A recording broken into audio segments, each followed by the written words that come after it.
not, this is what we don't want to the person in the mirror, to the other person. Do not forget, worry, disturb, drop the dishes, screw up, make a mistake. Why are we constantly enforcing to ourselves what we don't want to happen?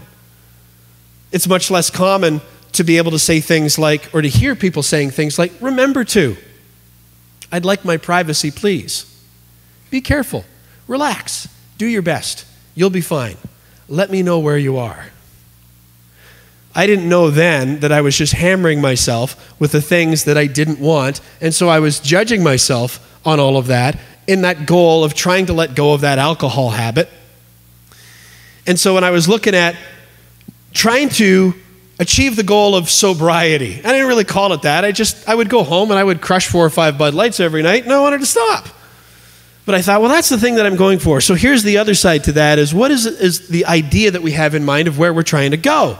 And for me, the belief that I had about what sobriety meant, and I'm not trying to push that on you. In fact, if you enjoy a drink, I hope that you will turn that little bottle on your table up so that Pete from the London Music Club will know to come and take your order so you can support the greatest small business in the city of London, Ontario, Canada, the world famous London Music Club.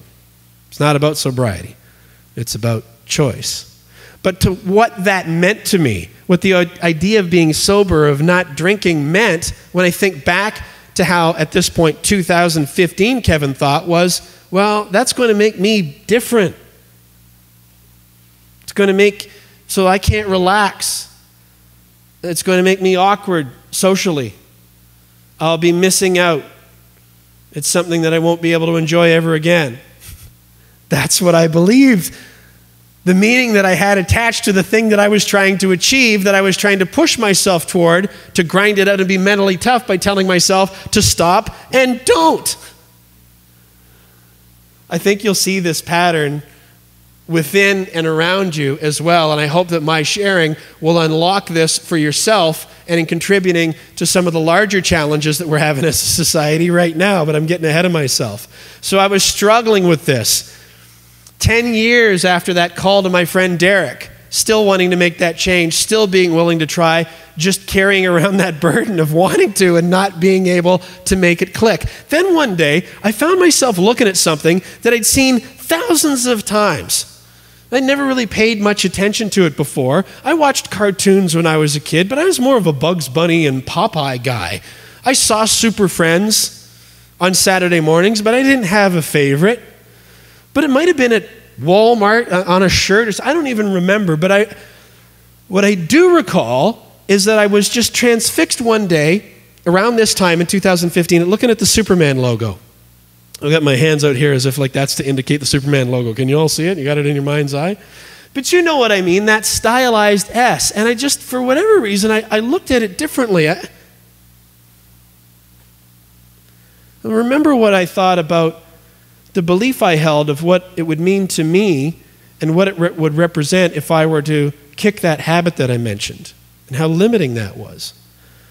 I looked at that stylized S and I thought, what if that stood for sober? How would that change the meaning?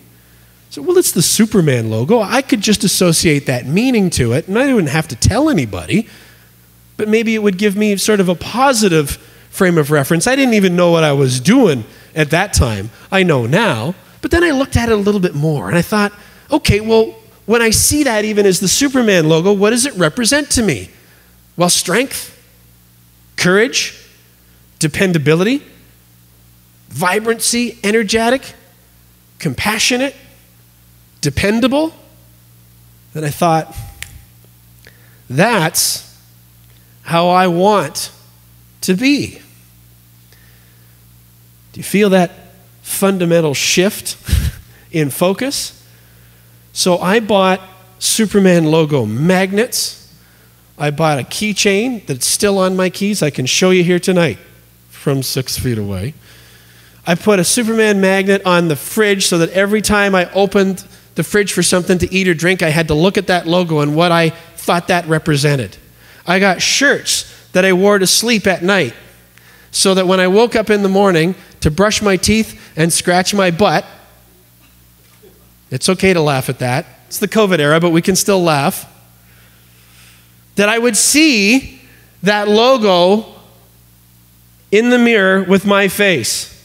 I got other shirts that I would wear to the gym. And I would put it on to go and work out. And in my earbuds with my music player, as I'm walking up to the gym floor, getting ready to run or lift a few weights or whatever it was, I would put the song on now, but I don't want Google to flag us for a copyright infringement and shut our live stream down. But I defy you not to have your heart rate to start to pick up a little bit when you're getting ready to go and do something empowering for yourself and you're hearing in your ears, bum-ba-dum, bum-ba-dum, bum-ba-dum, bum-ba-dum, bum-ba-dum, dun-dun-dun-dun-dun-dun-dun-dun-dun-dun-dun-dun-dun-dun-dun-dun-dun-dun-dun. You know the theme, that John Williams theme. Your heart rate quickens and your energy rises. Once I got onto that, I moved into a new place at that time. My kids and I called the place Superhouse. That's how far I took it. And once I latched onto that about who I wanted to be and how I chose to feel and had a positive image that pulled me forward, I dropped that habit and let go of it as easily as just letting a letter go into the mailbox. Close, and off we go. After 10 years of struggling, how would I choose to feel? And how am I communicating to myself? Is it about what I don't want or what I do? So how does that translate into where we find ourselves tonight in MoMondays London? For those of us here at the London Music Club and for those of you joining us online, well, we are in an unprecedented, challenging time, at least in our lives, in the middle of a pandemic. And I don't know about you, but I've had a lot of energy that I've been burning, realizing that I'm focusing a lot on what I don't want. I don't want to be afraid. I don't want to be sick. I don't want the people that I care about, you and all my family, friends, and I don't want anybody to be sick. I don't particularly want to have to wear a mask. I don't particularly want to keep my distance from any of you or anyone else, or live behind plexiglass barriers, or any of the things that we have to do. And yet here we are. What do we want? How would we choose to feel? So here I am standing in front of a whole variety of cameras, which we never had when we launched this event, with fewer people in the room and delivering this in a different way, that it's been awkward and uncomfortable trying to move into learning these new things. But what we're doing is going back to the original mission when we started this era of MoMondays London that we put on our original sign, which was to connect more deeply with ourselves and with each other, to encourage ourselves and each other, to inspire through celebrating and sharing our true selves and stories, and to empower ourselves and each other. Connect, encourage, inspire, and empower. I thought, well, that's how I'm going to choose to feel. And that's what I want, and we'll just continue to roll with whatever creative solutions that we can for going forward. As for you, for when you leave this room or this broadcast here tonight, that will be up to you, of how you choose to feel and what meaning you want to attach to it, that hopefully will light up that part of you that inspires you and pulls you forward to help us co-create whatever this world is going to look like when we get on the other side. I don't know if there'll be another side. What I do know is that tick-tock, we're still on the clock. This is life happening right now. How would we choose to feel?